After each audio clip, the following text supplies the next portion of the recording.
you mentioned, how would you go about dealing with that situation? Yeah.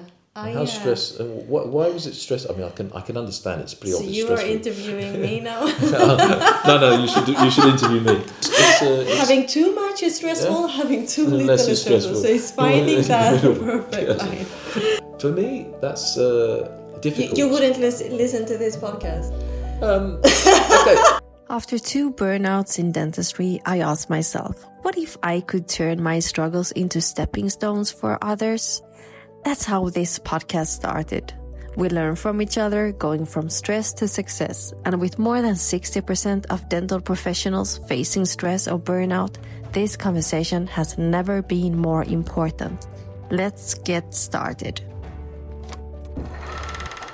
Hi everyone, and welcome to another podcast episode going from stress to success in dentistry.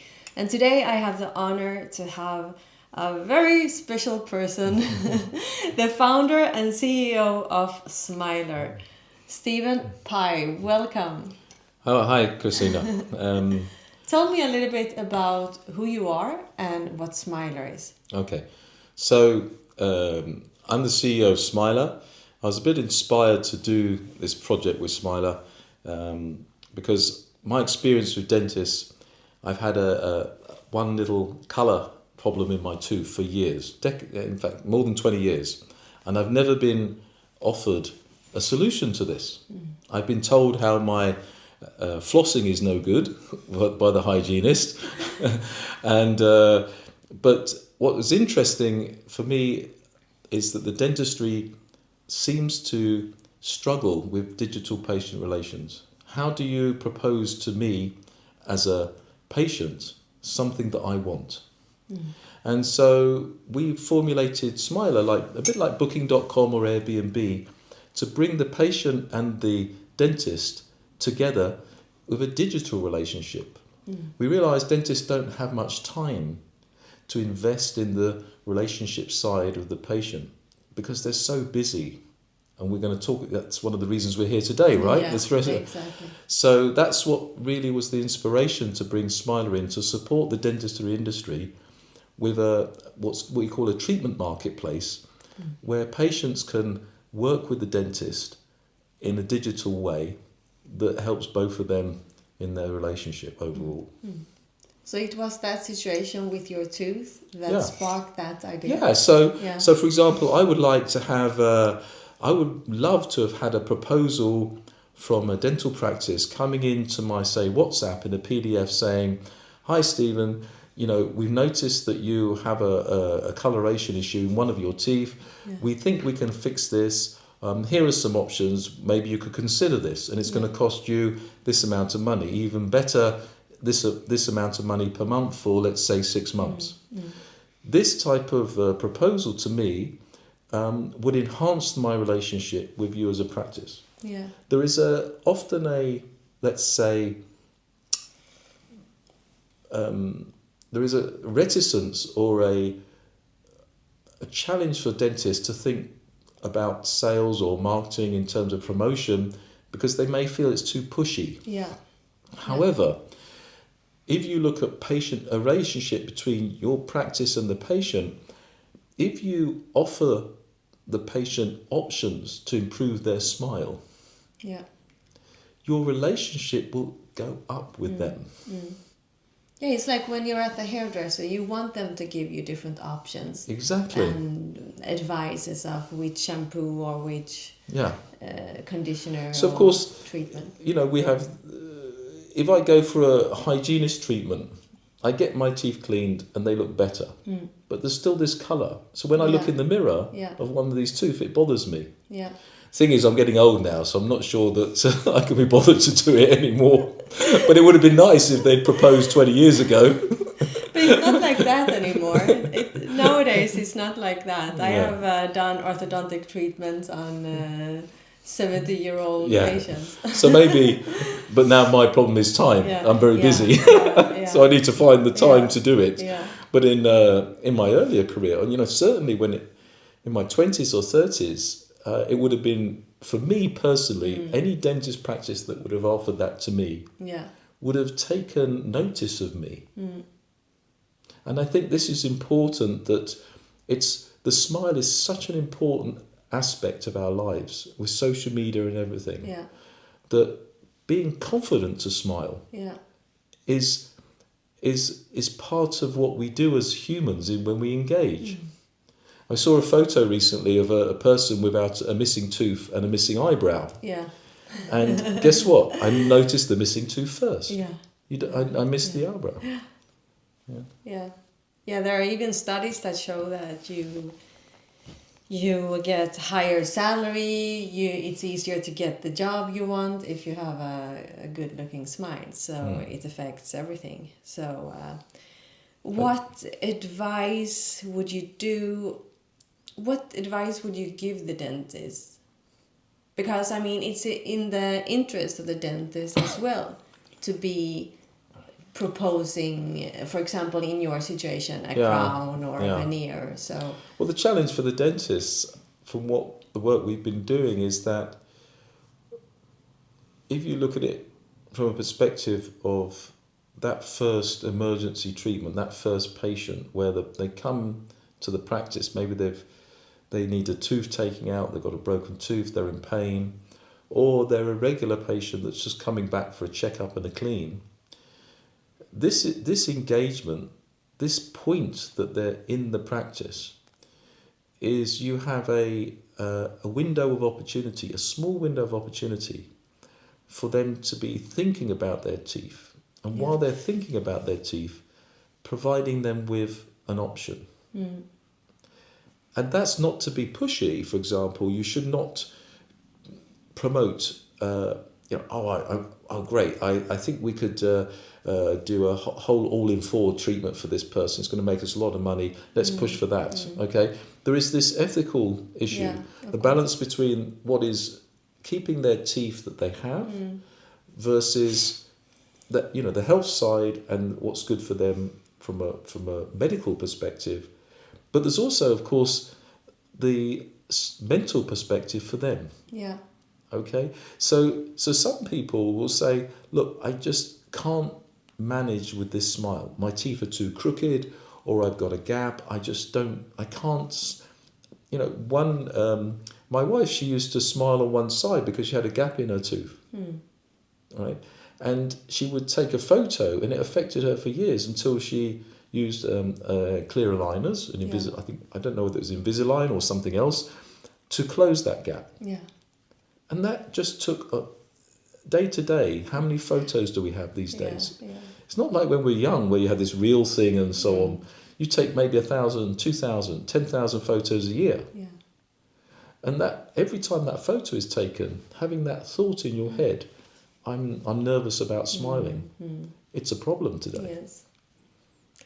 If we go back to what you said about the dentist giving the proper advice, I think, and that is what the podcast is about, stress. I think the more stressed you are as a dentist or dental professionals, more of these things you forget because you're so into that treatment that time. Yes. Like that emergency treatment, because you know that in 10 minutes you will have another patient. So that important information, like recommending a veneer or closing a gap, it just disappears because your thoughts are already absolutely into, and what we've realized and come to the conclusion, that's one of the reasons why we're working with Smylor. You realistically, as the team in the practice, it's extremely difficult for them to take the time to do this type of engagement, this relationship engagement. So why not do it digitally?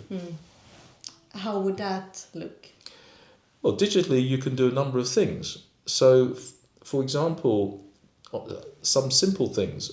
You might be sending a reminder for the appointment. Okay, the reminder for the appointment may say, we've just launched, if you're interested, we've just launched our new Invisalign treatment. Please click here for more information. Yeah. But so that you can personalize a little bit the information. Yeah. Even better, an aftercare message to them where so one of the key issues that you have today as dentists is the reviews. If you do not get good reviews on Google, then the practice will struggle to get the patients coming in or flow or the confidence. Yes. When you ask for a review, the patient will go through a thinking that says, okay, why should I give this review? I like Christina, she's my dentist, I want to give a review. Okay, that's fine. That's one reason, so you'll get the review where they type about it. But the other one is, what's the treatment outcome? Are you reviewing, if I'm going to the dentist for a cosmetic treatment to make my smile better, my need for the outcome is to see that better smile happen. So when I'm leaving, I'm happy to write about it. Yeah. In order for that better smile thing to happen, right? If I go every year just on a hygienist appointment or cleaning, you're never going to get the opportunity for me to really, let's say, be really connected to that practice because they made my smile better. So the reviews will always be, did a great job on the hygiene. Did they fix my tooth here? No. Because they didn't. But in the message after care, you could send a simple, it can be an email, it can be a WhatsApp message, which includes, we noticed that you have a discoloration on your left tooth. If you are interested, we have some solution for this. Here's some ideas. And then you could give some, maybe it's a teeth whitening. Yeah. Maybe it's something else. But it's good if the dentist mentioned that as well. Of course. In clinic, But it doesn't. It can be in the email. Yeah. Right. You can have a template. Yeah. You can have a template for all the different type of conditions. So when the person is leaving, within an hour or two, while they're still thinking about the dentist, they get a suggestion. Yeah. You're not pushing. No. That's important. And I think that's really important because what happens a lot, what you notice as a dentist is that you can be explaining things and talking about things in the room, but when the patient goes out, he or she already forgets or have not understood it correctly. So by sending these messages, you make sure that they have the correct information, they have it written, they can sit by themselves at home and read it. Exactly. And what we have at Smylor is we have a service level, for example, in our notifications that the aftercare message should go out within an hour of them leaving. Yeah. So what we do is we tie the aftercare message to the end time of the appointment so that it's already ready to go. Yeah, that's important. And so when they receive it, they still got their dentist appointment in their mind and it's fresh. Yeah. And then you have a better chance of engagement then. And the reviews, are they connected to the clinic, the dentist, or the treatments? How does it work? That's interesting. So the review process is what we've noticed, the traditional health-based treatments like filling, root canal, wisdom tooth extraction, these gum disease, helping with the deep scaling, and these types of treatments are typically expected that the dentist can do them to a good level. Yeah. So when the patient posts a review on Google, effectively what they're saying is all of that type of traditional old dentistry treatments for health that are health-based, I'm rating on that. What's interesting about that is most of the dentists, you expect to go to a dentist and then be able to do the treatment. Yeah. So the rating isn't, the difference of the rating, let's say 3.5 star versus 4.5 star, is not to do with the treatments, because that's already pretty much done. Like, what it's to do with is the dentist themselves. Yeah. How did the patient experience? Were they given empathy? Were they made feel comfortable? So there's an experience part to that whole treatment. The surgery when they go in, or the dentist practice clinic, how does it look? So the review can be separate.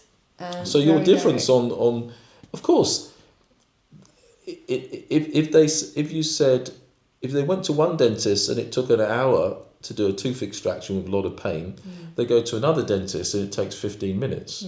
Okay, that happened to me recently.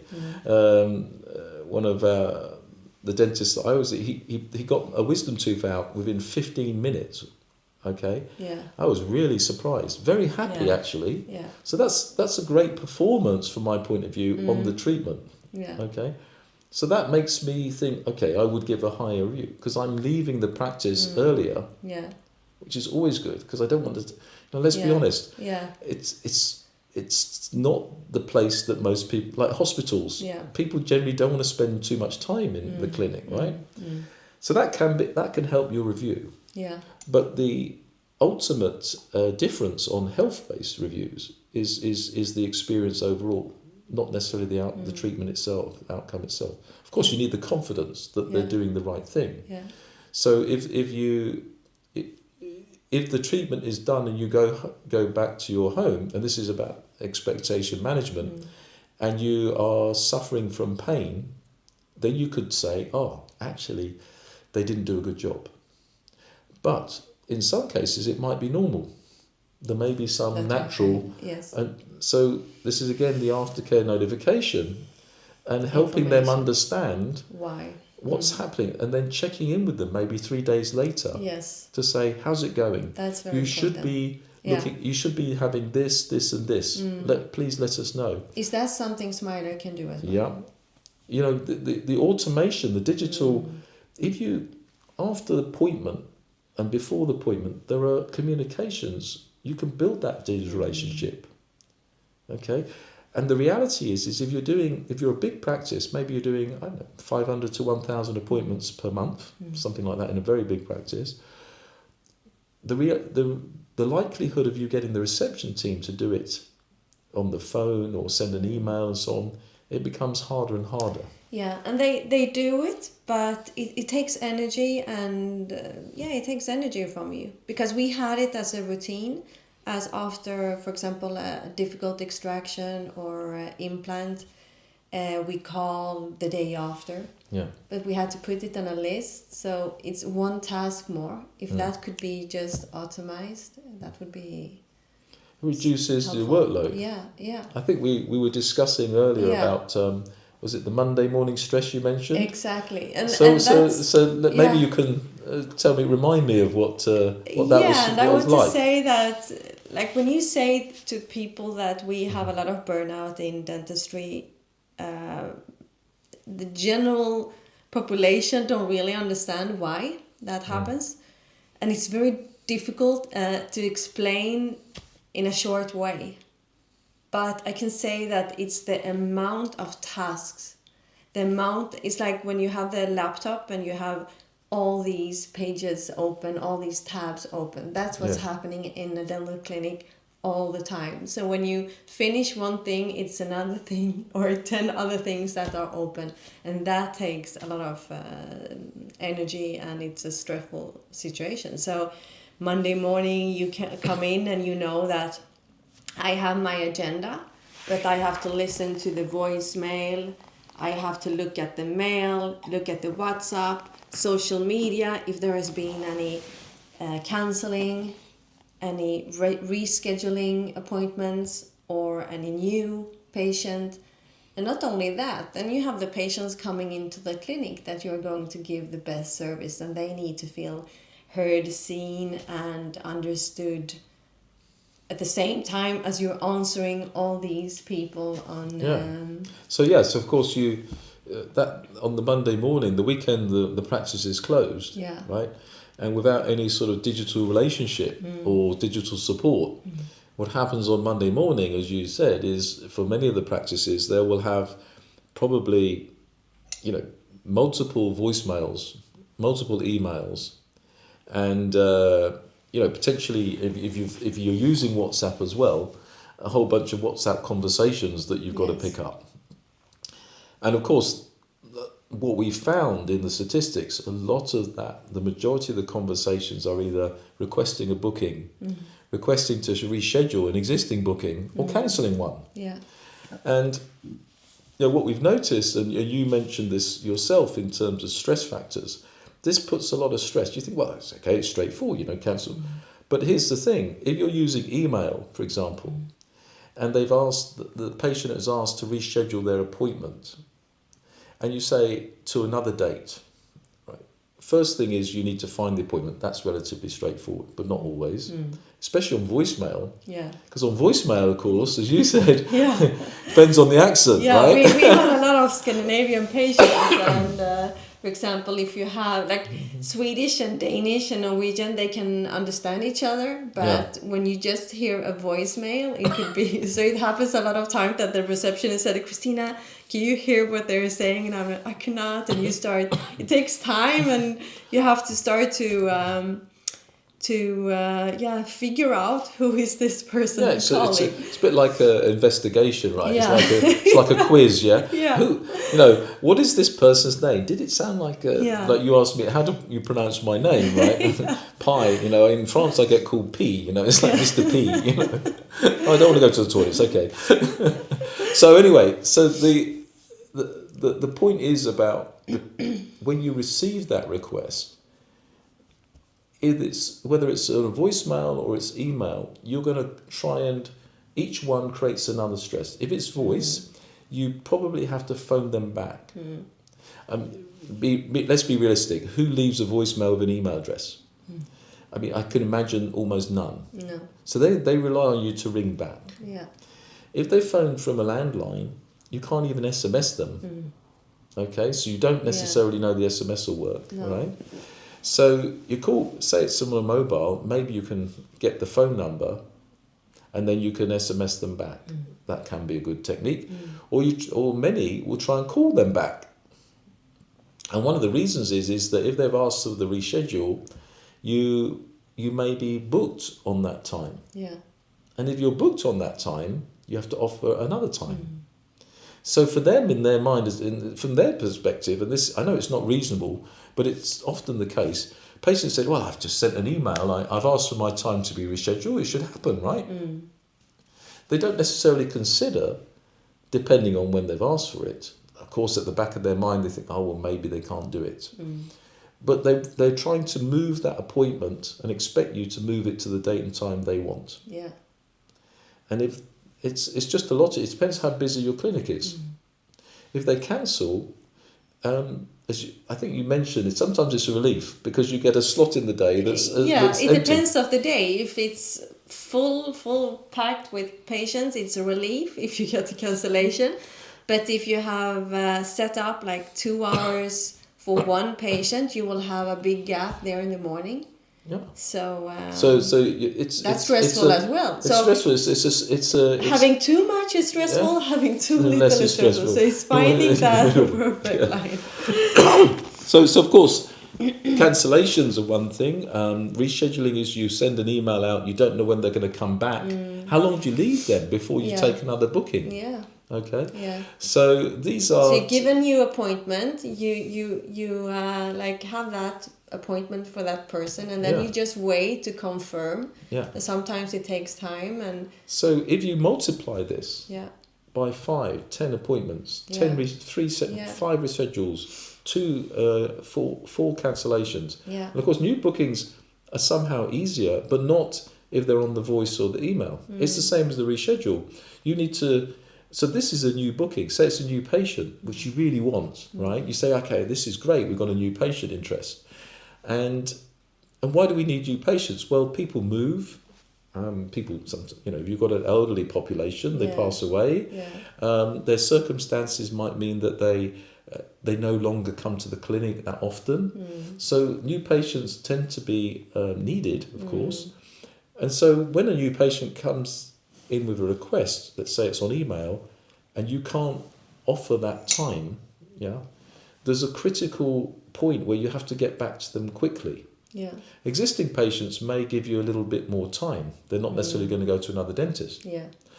But with a new patient, they are looking for a solution fast. Yeah. So when that happens, then there's pressure and stress on your team or you to get back to the patient to say you could do the appointment. Yeah. Yeah, and earlier you asked me about WhatsApp if it's easier, and it's much easier. It goes fast. Yeah. But the other side of it is that because it's so easy and fast, you get more questions. So maybe you start to get questions about the treatment. Yeah. So what advice could you give there? So, with the back and forth. Oh, with I all see. This, Yeah, because I understand. that takes a lot of time as well. So of course, with WhatsApp, it solves a number of issues in terms of, unlike email, which more or less says, okay, I've sent an email, maybe I'll get a reply a day later or 2 days later. Yeah. You know, it depends on the individual. Yeah. Okay. But it's sort of accepted If to it's have you, a longer it's within gap. 5 minutes. Or I don't know about that. I do my best. But I try to respond quickly, yes, to many of the emails. It depends on how many I get during the day. Yeah. And I have to set the priority. So email has it's been around for decades now, and it has a sort of a style of communication that means that if you send an email, you don't necessarily expect a response for a certain amount of time. You don't know when they have seen it. Yes. But with the WhatsApp, you think they will see it within an hour because they are having their mobile all the time. Exactly. So with the WhatsApp, what happens with the WhatsApp, of course, it improves the reading or the opening of the message. So you get more confidence that you've offered them another time, for example, on the rescheduling. Sorry, we can't do that time. How about this time, right? And then they pick it up, and you can see maybe a couple of blue ticks that they've actually read it. Yeah. So that reduces the stress of, say, an email or trying to phone multiple times to try and get back to the person. Because the WhatsApp it's much quicker to make sure you've delivered that response quickly, which is important, especially for new patients, right? They want to book a new appointment. But what if they start to ask more questions like, and how is the procedure with teeth whitening? Because that will take time from the receptionist to start to, even if you have the text. Yeah. So of course, done. WhatsApp is for consumers, and it's for us to have a dialogue. Yeah. It's not really designed as a professional tool for efficiency. Okay, No. It helps a lot. So what we've done at Smylor is we've integrated a platform that allows you templating with AI, so that you can manage multiple conversations extremely quickly.